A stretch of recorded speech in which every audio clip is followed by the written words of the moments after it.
I'm Siraj Khan, lecturer in English Cust. Welcome to my subject, Shakespearean Studies. Our course code is English 4262 and it's our lecture number 16. Today we are talking about the tragedy of Hamlet.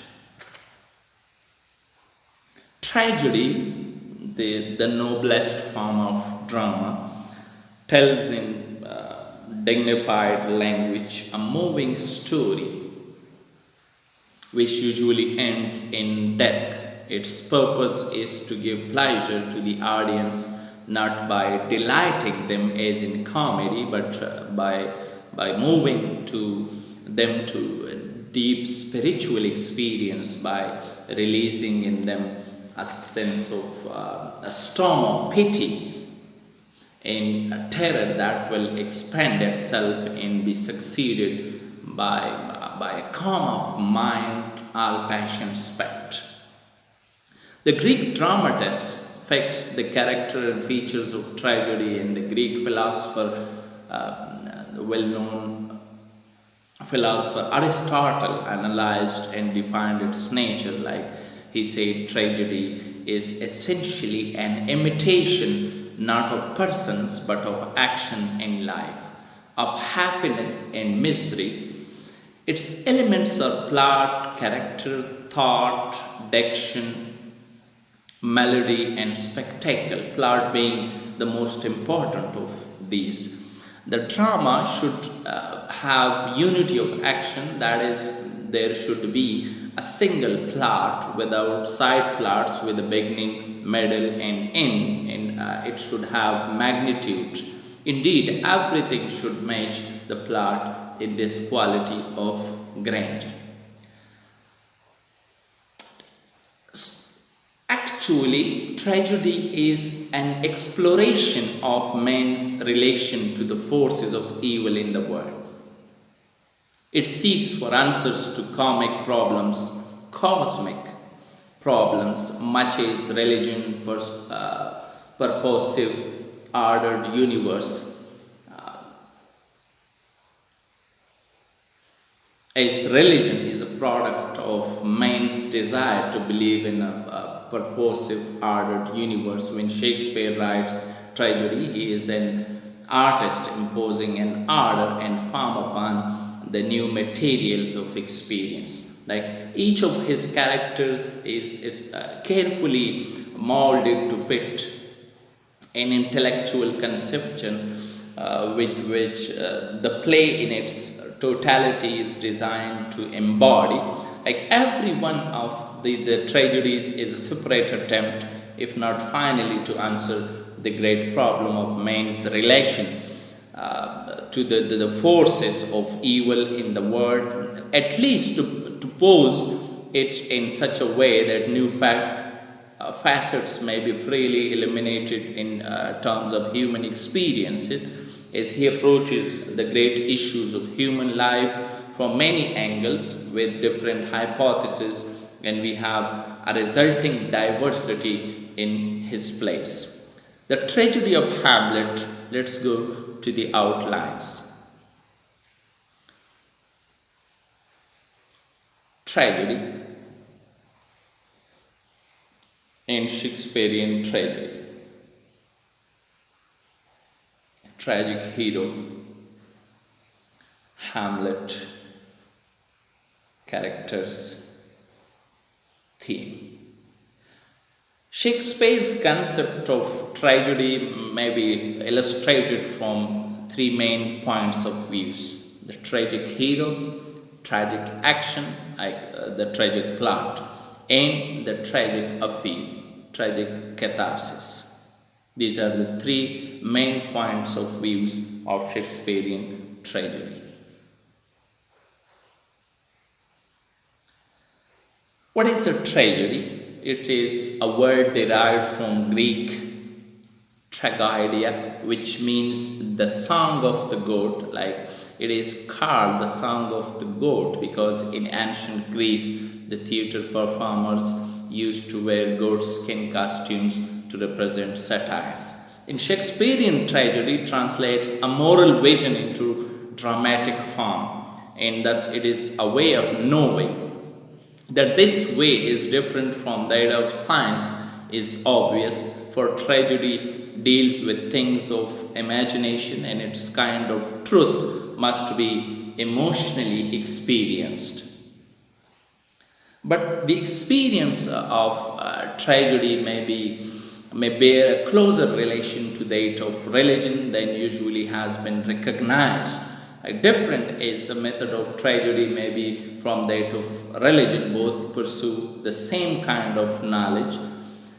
Tragedy and religion seek by different means the same affirmation of order, and in each there is a larger emotional component which can never be in science. A vision which comprehended no order or meaning in the universe could not be tragedy at all. It would be mere calamity such as we read about in the newspaper every day without dramatic significance. Tragedy must impose upon the raw material of human experience a pattern in which the relation of human suffering to human joy becomes apparent, and out of this must come the feeling of reconciliation with which every one of Shakespeare's tragedies ends, and which critics of the most divergent views have recognized.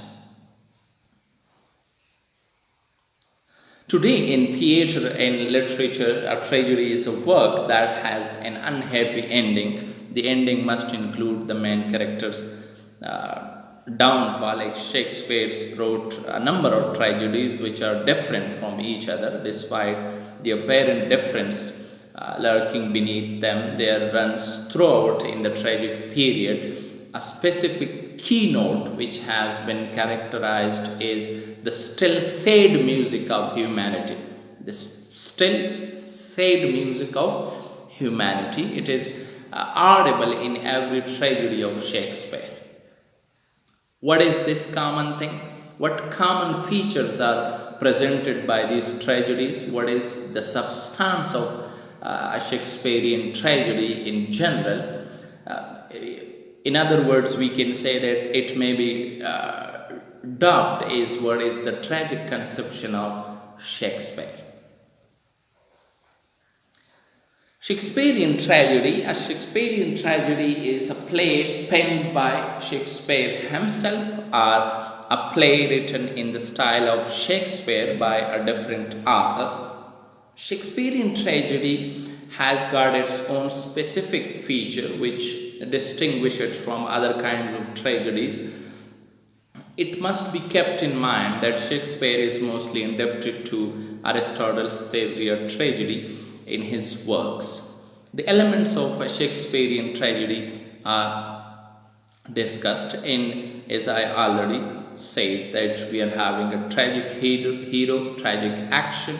Action means the tragic plot, and tragic appeal, like the tragic catharsis. We are having Shakespearean tragedies here. All the 10 tragedies are mentioned here. Titus Andronicus, written in 1594, Romeo and Juliet, written in 1596, Julius Caesar, 1599, Hamlet, 1600, Othello, 1604, Timon of Athens, 1607, King Lear, Macbeth, Antony, and Cleopatra, and Troilus and Cressida.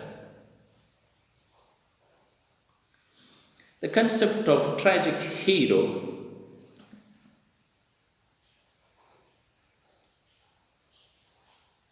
it is a tale of woe and suffering of man in high state, culminating in his death. The hero must be a person of high dignity, like a King Lear, or a Prince Hamlet, a general of the Republic like Othello, a leader in the state like Brutus, Antony or Coriolanus. In other words, his fate affects the welfare of a whole nation or empire. when he falls suddenly from the height of early greatness to the dust. His fall produces a sense of contrast of the powerlessness of man and of the omnipotence of fortune or fate. So, a tragic hero is one of the most significant elements of Shakespearean tragedy. This type of tragedy is essentially a one man show. It is a story about one or sometimes two characters. The hero may be either male or female, and he or she must suffer because of some flaw of character, because of inevitable fate, or both. The hero must be the most tragic personality in the play, according to Andrew Cecil Bradley, a noted 20th century Shakespeare scholar. The Shakespearean tragedy is essentially a tale of suffering and calamity conducting to death. Usually, the hero has to face death in the end. The suffering is generally unexpected but heavenly visitation. It proceeds from the tragic character mainly, tragic flaw or tragic trait in hero's character. The role of destiny or chance or circumstances, so like a blast of the envy of God in Swinburne's Atlanta. As flies to wanton boys are we to the gods, they kill us for their sport. And Hamlet also tells us that there is a divinity that shapes our ends, rough hew them as we will.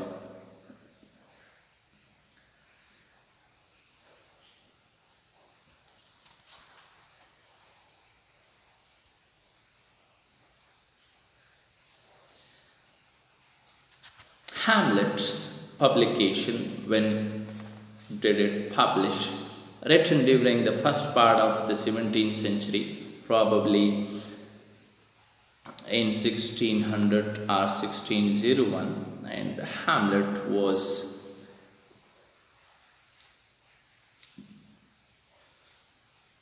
probably first performed in July 1602.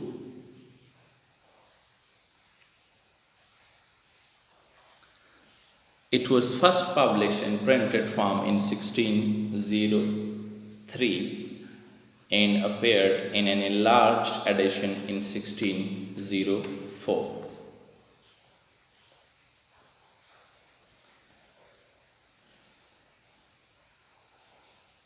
Its genre were having revenge in tragedy.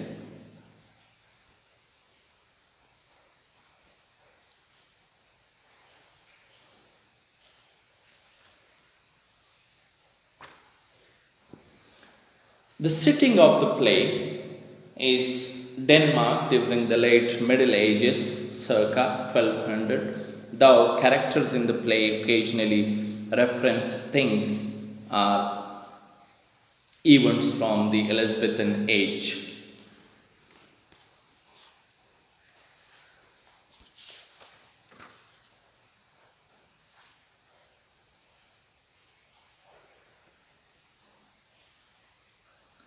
Background to Hamlet. The story of Hamlet, based on Danish revenge from the 1100s, Shakespeare modified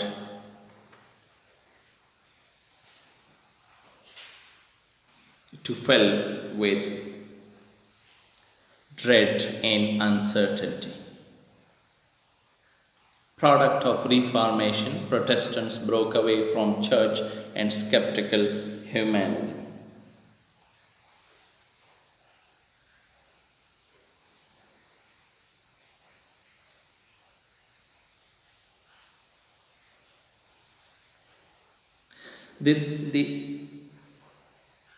A dramatist writes for the audience, unlike the poet.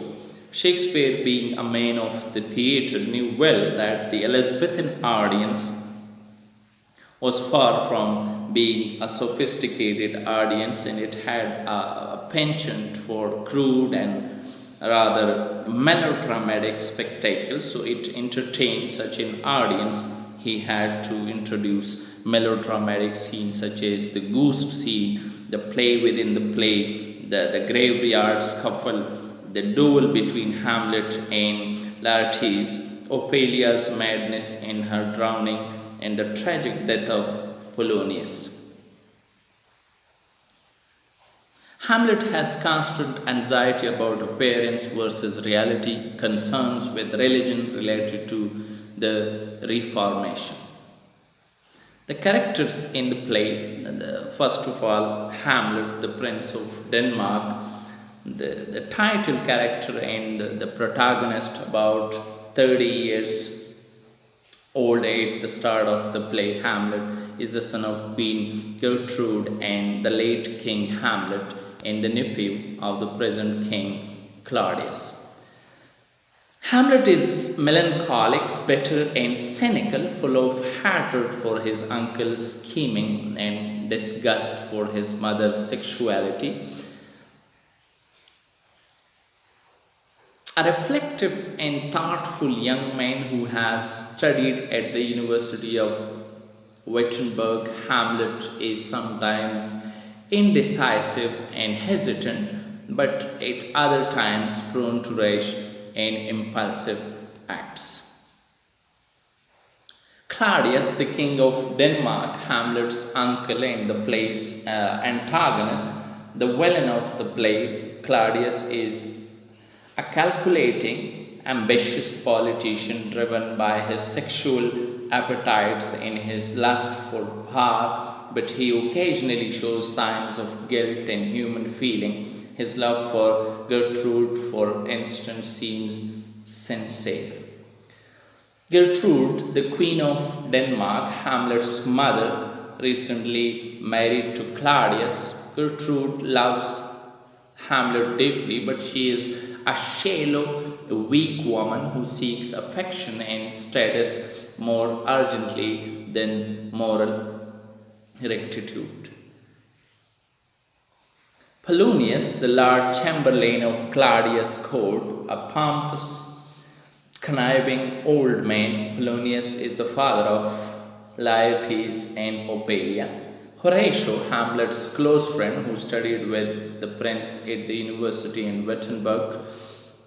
Horatio is loyal and helpful to Hamlet throughout the play. After Hamlet's death, Horatio remains alive to tell Hamlet's story. We are having Ophelia, Polonius' daughter, a beautiful young woman with whom Hamlet has been in love. Ophelia is a sweet and innocent young girl who obeys her father and her brother Laertes. Laertes, Polonius' son, and Ophelia's brother, a young man who spends much of the play in France, passionate and quick to action. Laertes is clearly a foil for the reflective Hamlet. Fortinbras, the young prince of Norway, whose father, the king, also named Fortinbras, was killed by Hamlet's father, also named Hamlet.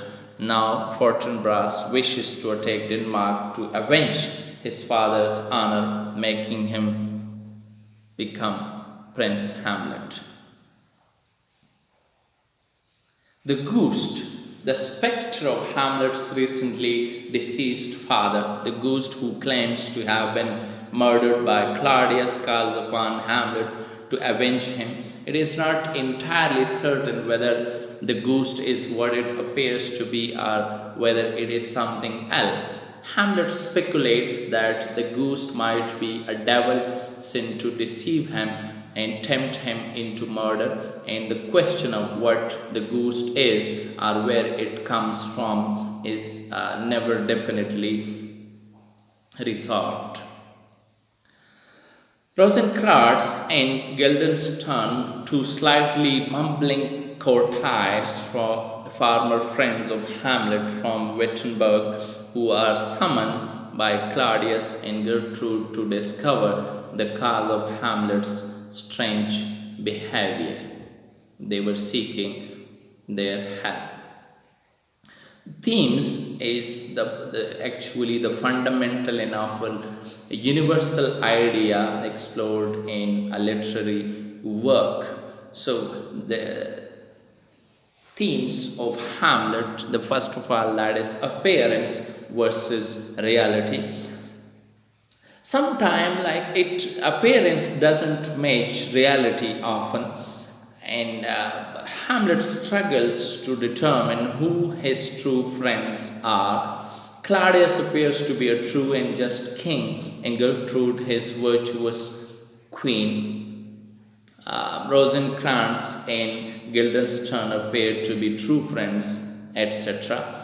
Sanity versus insanity. In many ways, this theme is intertwined with the theme of appearance versus reality, as Hamlet's sanity or insanity has baffled critics for years. Even the characters in the play discuss inconsistencies in Hamlet's behavior, sometimes assuming he is really insane, at other times amazed by his clarity of thought.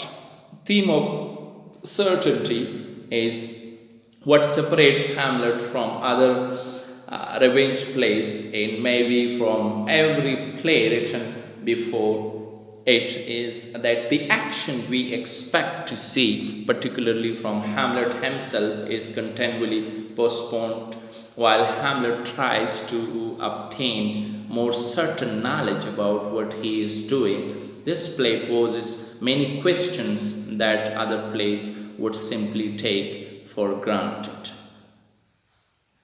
The theme of uncertainty. Many people have seen Hamlet as a play about indecisiveness, and thus about Hamlet's failure to act appropriately. It might be more interesting to consider that the play shows us how many uncertainties our lives are built upon, how many unknown quantities are taken for granted when people act or when they evaluate one another's actions. Action versus inaction, directly related to the themes of certainty and uncertainty, is the theme of action. How is it possible to take reasonable, effective, purposeful action? Is it possible to act without taking action? The theme of death. In the aftermath of his father's murder, Hamlet is obsessed with the idea of death, and over the course of the play, he considers death from a great many perspectives. The theme of decay and corruption. Among the most powerful images of the play are those which reveal disintegrating situations, both in personal terms for Prince Hamlet and in political terms for Denmark. And the theme of revenge. Since death is both the cause and the consequence of revenge, it is intimately tied to the theme of revenge and justice. Claudius' murder of King Hamlet initiates Hamlet's quest for revenge, and Claudius' death is the end of the quest. That's all about Hamlet. Thank you very much and good luck.